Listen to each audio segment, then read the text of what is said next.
Laura Simmons মাত্র 11 বছর বয়সেই প্রিয় দাদা দাদিকে হারান। এই ঘটনা তার জীবনে বেশ প্রভাব ফেলে। কিশোর মনে সে ভাবতে থাকে কি করে মানুষ অমরত্ব লাভ করতে পারে, অন্তত অমরত্ব না হলেও মানুষের আয়ু বাড়ানো যায়।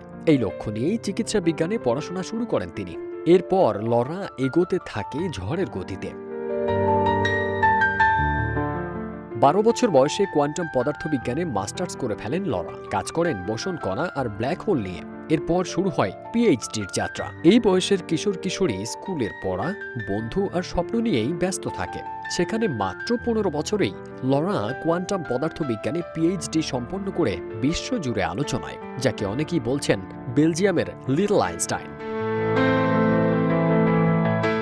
বেলজিয়ামে জন্ম নেওয়া লরা সিমন্সের অসাধারণ স্মৃতিশক্তি ও উচ্চ আইকিউ তাকে অন্যদের থেকে আলাদা করে দিয়েছে।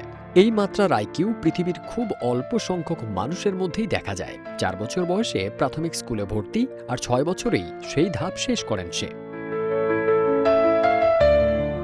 সম্প্রতি ইউনিভার্সিটি অব আন্তওয়ার্পেনে নিজের গবেষণাপত্র সফলভাবে উপস্থাপন করেছেন তিনি। এত কম বয়সে এই বিষয়ে পিএইচডি সম্পন্ন করার নজির খুবই বিরল।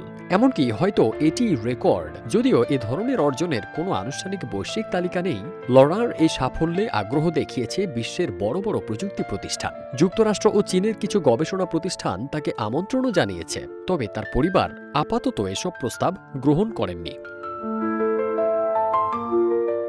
ফারদিন সানি, রূপালী বাংলাদেশ।